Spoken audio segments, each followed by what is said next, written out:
ಚಿತ್ರಮಂದಿರಕ್ಕೆ ಜನ ಯಾತಕ್ಕೆ ಬರ್ತಾ ಇಲ್ಲ ಅಂತ ಅಂದರೆ ಸ್ವಲ್ಪ ಜನಗಳ ಹತ್ರ ದುಡ್ಡಿಲ್ಲ, ಸಾಲದಿದ್ದಕ್ಕೆ ಎಲ್ಲ ಮೊಬೈಲಲ್ಲೇ ಬರುತ್ತೆ ಎಲ್ಲ.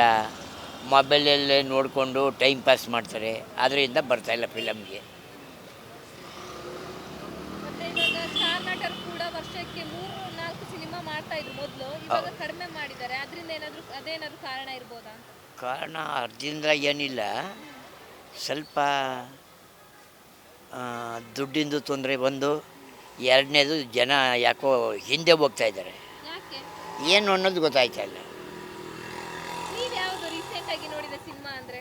ನಾನು ನೋಡಿದ್ದು ಇದು ನೋಡಿದೆ, ಇದು ಯಾವುದು ನಡೀತಾ ಇದೆ ನೆನ್ನೆ, ಮನದ ಕಡಲು ಅದಲ್ಲ ಮೋಹನ್ ಲಾಲ್ದು, ಮೋಹನ್ ಲಾಲ್. ಎಂಪರನ್. ಹಾಂ ಅದನ್ನು ನೋಡಿದೆ.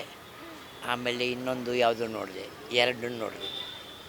ನೀವು ಕನ್ನಡದವರಾಗಿ ಕನ್ನಡ ಸಿನಿಮಾಗಳಿಗೆ ಸಪೋರ್ಟ್ ಮಾಡಲ್ವಾ ಅಂತ? ಮಾಡ್ತಾರೆ, ಮಾಡದೇ ಏನಿಲ್ಲ. ಸ್ವಲ್ಪ ಇವಾಗ ದುಡ್ಡಿಗೆ ಭಾರಿ ತೊಂದರೆ ಇದೆ. ಅದೇ ಅದೇ ಹೇಳಿದ್ರಲ್ಲ ಇವಾಗ ಹಾಂ ಸಿನಿಮಾ ನೋಡಿದ್ರಿ ಅಂತ. ಹಾಂ ಹೌದೌದು. ಆದರೆ ಕನ್ನಡ ಸಿನಿಮಾವನ್ನ ಯಾಕೆ ನೋಡ್ತಾ ಇಲ್ಲ ಅಂತ? ಯಾಕಂದರೆ ಕತೆ ಚೆನ್ನಾಗಿರಲ್ವ ಕನ್ನಡದಲ್ಲಿ ಅಂತ?